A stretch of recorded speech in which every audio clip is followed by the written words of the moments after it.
Soyez le créateur de votre monde et non pas simplement son consommateur.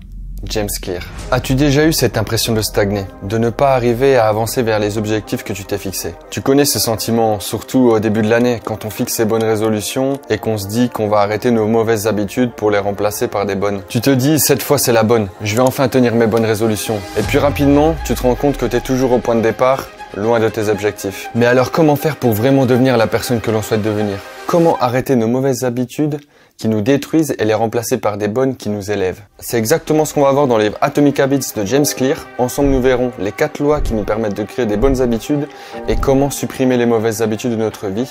Surtout, reste bien jusqu'à la fin car je te partagerai des exercices que tu pourras faire immédiatement. En tout cas, je t'encourage vraiment à lire ce livre, à l'acheter et à l'avoir dans ta bibliothèque parce que personnellement, il a changé ma vie et je suis sûr qu'il pourrait changer la tienne. Commençons. Pourquoi des petits changements ont un impact énorme?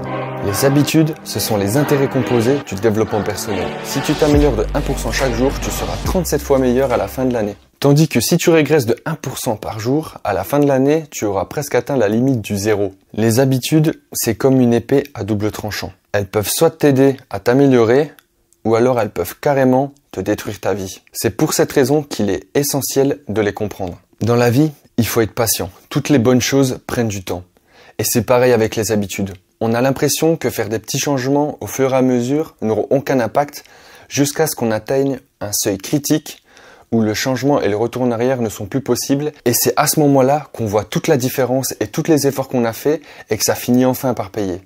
C'est comme à la salle de sport. Les premiers mois, on voit pas un grand changement sur notre corps. Mais c'est au bout d'une année, au bout de 6 mois, qu'on se dit « Waouh, putain, là je me suis vraiment transformé et je reviendrai plus jamais en arrière ». Une habitude en soi, ça fait partie de tout un système. Et c'est vraiment la répétition, jour après jour, qui fera la différence. Je reprends encore la métaphore de la salle de sport. Si tu t'entraînes pendant 2 semaines comme un malade, tu auras un peu de résultats. Si tu t'arrêtes, au bout de 6 mois, tu n'auras plus rien. Tandis que si tu t'entraînes un tout petit peu tous les jours, au bout de 6 mois, tu auras un corps de fou. Dans le livre, il explique que quand on se fixe des objectifs, il faut se concentrer sur les habitudes et les comportements à mettre en place. Et c'est là-dessus qu'on doit accentuer notre concentration et notre focus et pas seulement penser à l'objectif. Dans le livre, il balance une punchline. On ne tombe pas à la hauteur de nos objectifs, mais plutôt à la hauteur de nos moyens. Ce qu'il veut dire par là, c'est les systèmes que nous mettons en place, les habitudes et les comportements qui nous permettent d'atteindre notre objectif. Faut pas seulement se fixer sur la ligne d'arrivée, mais sur tout le chemin à parcourir et le processus à effectuer pour atteindre la ligne d'arrivée. Et donc c'est pour cette raison que si on veut de meilleurs résultats, on ne doit pas se concentrer sur nos objectifs, mais sur les comportements et les habitudes à adopter pour atteindre cet objectif lui-même. Comment nos habitudes façonnent notre identité et inversement. Dans la vie, il y a 3 niveaux au changement. Il y a le changement de résultat que nous souhaitons, il y a le changement du processus, et il y a le changement de notre identité. Et dans le livre, il explique que le moyen le plus efficace pour changer rapidement, c'est pas de changer de résultat ni de processus, mais de changer notre identité. Et donc il explique qu'il ne faut pas seulement se concentrer sur notre objectif, comme j'ai déjà dit précédemment, mais sur la personne que nous souhaitons devenir. Ce que j'ai compris avec ça, c'est que si je voulais avoir un corps musclé, je devais pas me concentrer sur seulement avoir des abdos et la tablette de chocolat, mais de devenir un sportif. Et c'est quoi la définition d'un sportif? C'est quelqu'un qui mange sainement et qui ne rate jamais une séance de sport. Et ben ça, le fait de toujours m'entraîner et de manger sainement, ça doit faire partie de mon identité. Et de cette identité va en découler que j'aurai le six-pack. Et donc la stratégie là-dedans, c'est que notre identité, elle repose sur nos habitudes. Et donc dans le livre, il explique que chaque habitude qu'on fait au quotidien, chaque action qu'on fait est un pas de plus vers notre nouvelle identité. Et donc si tu veux devenir la meilleure version de toi-même, tu dois te concentrer sur tes convictions, sur ton identité et sur les changements que tu peux apporter pour devenir la personne que tu souhaites réellement devenir. Les habitudes sont excellentes non pas seulement pour les résultats qu'elles vont nous apporter, mais la vraie raison pour laquelle il faut adopter de bonnes habitudes, c'est qu'elles vont changer nos croyances. Et c'est à partir de nos croyances que la réalité de notre vie est façonnée. Tout se passe dans notre tête en fait. Comment construire des habitudes en 4 étapes simples? Une habitude est un comportement qui a été répété suffisamment de fois pour devenir automatique. L'objectif final d'une habitude, c'est de faire face aux contraintes du quotidien avec le minimum d'effort et d'énergie. Par exemple, si je veux devenir un youtubeur à 1 million d'abonnés, tous les soirs, je dois faire du montage et créer des vidéos. En créant cette habitude, au début, ça va être difficile, mais ça va devenir de plus en plus facile parce que mon corps va s'adapter, mon cerveau va s'y attendre et à chaque fois que je vais rentrer chez moi, je vais créer des vidéos et créer du contenu. Et tout ça, ça va m'aider à atteindre mon objectif et ça va devenir de plus en plus facile parce que ça deviendra normal et ce sera une habitude qui sera ancrée en moi. Et donc toutes les habitudes, elles peuvent être décomposées en une boucle de 4 phases. Le déclencheur, l'envie, la réponse et la récompense. Et donc de cette boucle à 4 phases découlent 4 lois du changement de comportement avec des règles simples que nous pouvons appliquer immédiatement. Loi numéro 1, rendez-la évidente. La première loi du changement de comportement pour adopter une bonne habitude est de rendre son habitude évidente. C'est pour cette raison qu'il faut comprendre qu'on va consciemment installer des déclencheurs dans notre vie pour démarrer cette nouvelle habitude. Et donc pour ça, on va créer une intention où on va se dire à tel moment et dans tel endroit, je vais faire l'habitude X. Par exemple, si je veux avoir un corps de ouf, le six-pack, etc., je vais me dire, ok, à 18h quand je rentre du boulot, je vais aller dans la chambre où il y a toutes mes affaires de sport et je vais faire du sport. Il va également donner une deuxième astuce pour rendre notre nouvelle habitude évidente. Afin de rendre cette habitude évidente, on va d'abord devoir prendre conscience de toutes les habitudes que nous avons déjà. Et pour ça, nous allons d'abord noter toutes les choses que nous faisons dans une journée et toutes les habitudes que nous avons. Par exemple, je me lève tous les jours à 7h du matin, je bois mon café, je vais me brosser les dents, je vais me laver, ensuite je m'habille et je pars au boulot. Tout ça, c'est des habitudes que vous avez déjà en vous. Et donc la deuxième astuce va être en fait de superposer une habitude qu'on veut créer à une habitude qu'on a déjà. Par exemple, je reprends mon habitude avec le sport.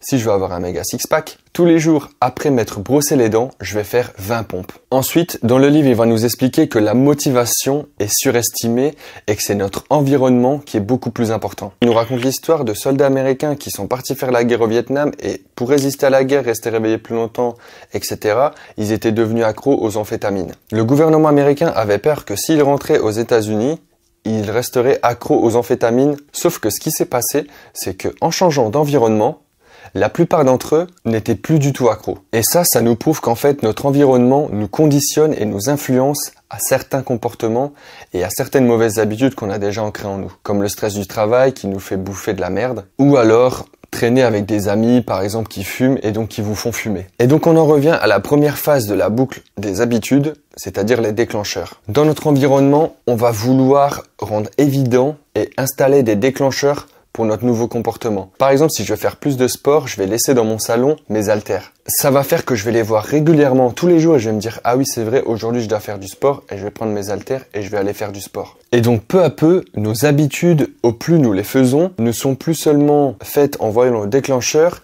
mais simplement créées par le contexte et l'environnement qu'on a créé autour de nous. Et donc c'est pour cette raison qu'il explique que si on veut atteindre un objectif et changer de comportement, on doit clairement changer d'environnement parce que c'est beaucoup plus facile de créer de nouvelles habitudes et de nouveaux comportements dans un nouvel environnement plutôt que de supprimer des comportements en gardant le même environnement. Par exemple, si vous avez de l'habitude de vous coucher tard parce que vous avez une télé dans votre chambre et que tous les soirs vous regardez Netflix, eh bien enlevez la télé de votre chambre vous fera aller dormir plus tôt puisque vous n'aurez plus cette habitude et votre environnement néfaste qui vous pousse à regarder la télé. Après ça, il en vient à nous donner le secret de la maîtrise de soi. Une étude a été faite et a analysé le comportement des gens qui semblaient avoir une plus haute maîtrise de soi. Et donc ce qu'ils ont marqué, c'est que ces personnes restaient le moins de temps possible dans un environnement qui les tentait à faire de mauvais comportements. Et donc forcément, vu qu'ils étaient moins face à cette tentation, ils étaient beaucoup plus susceptibles de ne pas faire de mauvais comportements. Et donc en fait, c'est normal qu'ils ont une meilleure maîtrise de soi parce que vu qu'ils sont moins tentés et qu'ils font moins face à la tentation, ils ont plus de chances de faire leurs bonnes habitudes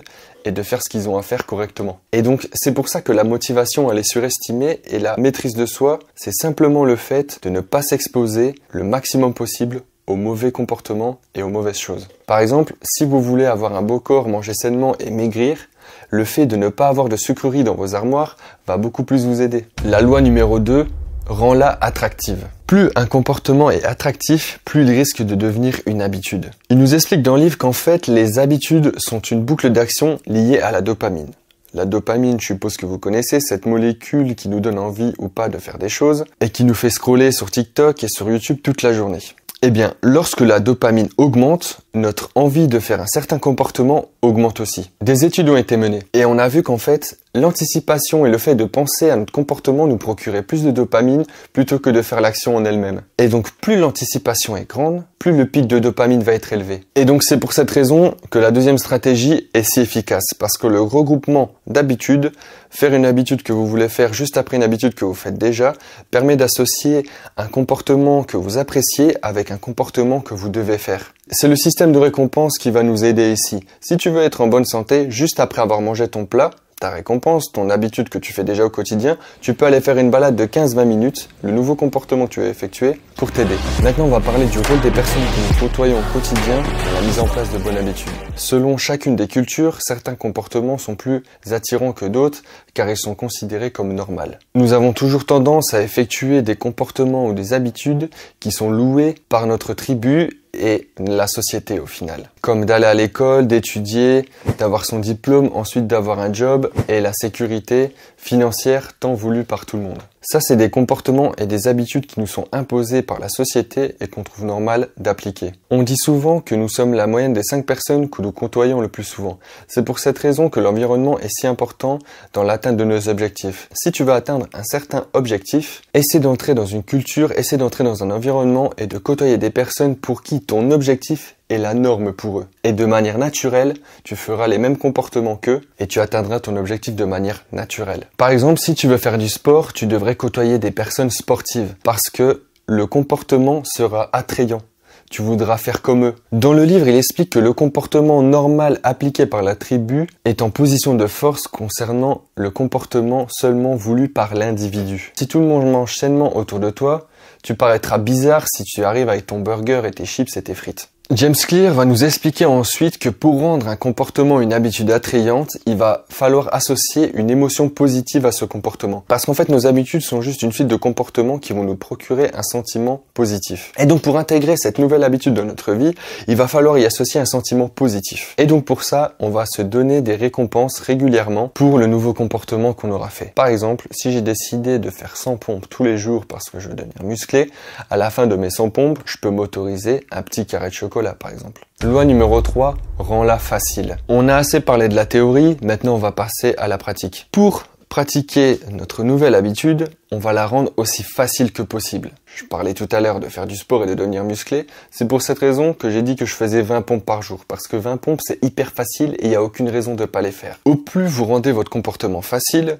au plus vous aurez envie de le faire et ce sera facile pour vous de le faire. Par exemple, si vous voulez mettre à courir et à faire du jogging, ce que vous pouvez faire, c'est simplement d'enfiler vos chaussures et d'aller marcher dehors 5 minutes. C'est hyper facile. James nous explique dans le livre qu'en fait, la forme d'apprentissage la plus facile, c'est la pratique et non la planification. Souvent, on a bien pensé, réfléchir, on théorise, on se dit « Ah, je voudrais faire ci, je voudrais faire ça, je devrais faire comme ci, je devrais faire comme ça », mais on n'applique jamais ce qu'on dit. Pour casser cette barrière, on va rendre notre habitude aussi facile que possible. J'en reviens à la définition d'une habitude. Une habitude est un comportement répété un nombre de fois suffisant pour qu'il devienne automatique. C'est là qu'intervient la facilité du nouveau comportement. Parce que ça va nous permettre de le faire un nombre de fois le plus possible. Et au plus de fois on fait un comportement, au plus ça devient une habitude. Faire 20 pompes tous les jours va m'indiquer que je suis un sportif. Parce que je m'entraînerai tous les jours et je ne raterai aucun entraînement. Parfois j'en ferai peut-être plus, 50, 100, 200.